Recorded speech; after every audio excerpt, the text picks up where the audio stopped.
Hello everyone, my name is Himani and मैंने ये new channel खोला है नेम योर आइल्स गाइड। देखो, I am a student basically and I have recently given my IELTS examination and I have scored 7.5 band overall. With the 8 in listening, 8.5 in reading, 7 in speaking and 6.5 in writing. So here I'm making this channel in order to make you all aware that there are certain kind of tips which I would like to share with you regarding IELTS examination. I'll not make you bored by telling that what actually exactly IELTS is. It is the International English Language Testing System. That means that it will just check your English and will not focus on your knowledge. The first thing is that how one can crack it. The first thing which is coming, that is the first point basically called don't run after vocabulary. One second, you can see it clearly.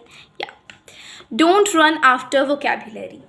Now, बहुत सारे बच्चे ये mistake करते हैं that whenever they are learning, whenever they are preparing for IELTS, they tend to learn different variety of words, जो क्या करता है उनकी परफॉर्मेंस को डाउन करता है. लाइक अगर आप कोई ऐसा वर्ड अपनी स्पीकिंग में या राइटिंग में बोल देते हो विच इज़ अप्रोप्रिएट एंड कोई बॉम्ब्लास्टिक वर्ड नहीं है, तो it is much beneficial for you.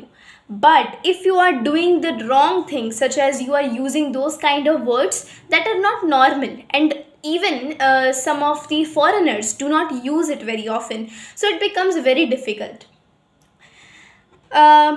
This is my very famous point, that think wisely while answering. This point, why I am saying it as famous, that I have also learned it from my teachers. Usually हम speaking में क्या mistake करते हैं, हमें देखो पहले तो डर तो लग ही रहा होता है जब एग्जामिनर हमसे questions पूछता है. We all are afraid. First thing, हम वहाँ पर गड़बड़ कर जाते हैं. सेकेंडली, हम नर्वस हो जाते हैं, जिस वजह से ये पॉइंट तो स्किप हो ही जाता है. थिंकिंग वाइसली वाला पॉइंट कब सोचेंगे हम, मतलब आंसर क्या देना है, ठीक है, क्वेश्चन क्या है. सो ये सारी चीज़ें बहुत ज़्यादा इम्पैक्ट डालती हैं आपकी परफॉर्मेंस के ऊपर. Third is fall in love with reading. देखो, बहुत सारे बच्चों को रीडिंग टफेस्ट लगती है just because of the high level of vocab used in it. But to excel in it, one just need a proper and structured way of planning. I'll tell you how to do reading in most easiest ways in my upcoming videos. And let me tell you one tip. The reading which you will do in your practice time will always be tough. Cambridge level is not actually and basically the IELTS level. It is usually on the tougher side. If you want to distinguish between both the two, you have to give the examination. एक बार examination देख के देखो, आपको खुद पता चलेगा कि reading अरे यार इतनी बेकार, इतनी इजी आ रही थी, ठीक है, बल्कि जो आप कैम्ब्रिज रीडिंग करते हो उससे भी इजी आ रही थी. नेक्स्ट पॉइंट है लिसनिंग विद अवेक माइंड.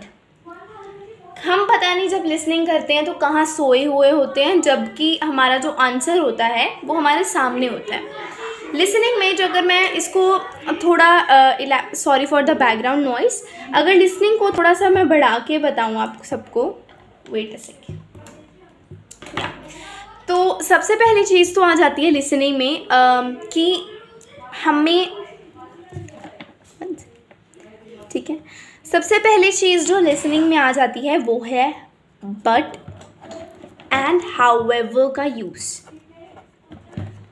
ठीक है, कई बार आपके पास MCQ क्वेश्चंस जब होते हैं, जब आपके पास MCQs क्वेश्चंस होते हैं, सो उसमें आपको क्या डिफ़िकल्टी आती है कि आप 3 ऑप्शंस में से चूज़ नहीं कर पाते हो.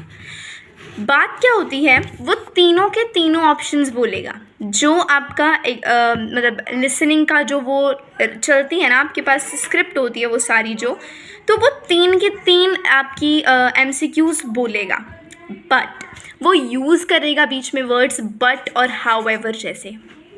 ठीक है, इसका मतलब है हाउएवर और बट का मतलब है कि ये ऑप्शन सही है पर ये ऑप्शन उससे ज़्यादा सही है। तो इसका मतलब first option is always wrong if but और हाउएवर यूज़ हो जाए तो। सेकेंड चीज़ जो लिसनिंग में आती है वो है कंसंट्रेशन। यस, यहाँ पर सारी गेम पलट जाती है बिकॉज मेरे एग्जामिनेशन में मेरे 8 आने का रीज़न क्या है और 9 आने का रीज़न क्यों नहीं बन पाया, that was just because of my concentration.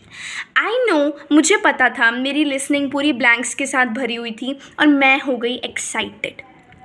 Nervousness and excitement दोनों ही काम ख़राब करती हैं, राइट। सो ये थी लिसनिंग्स के बारे में टिप।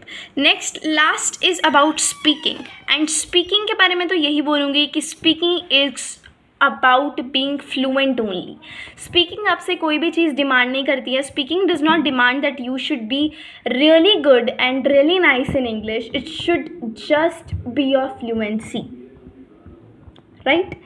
सो इस फर्स्ट वीडियो में यही कुछ टिप्स हैं जो आपके साथ मैं शेयर करूँगी।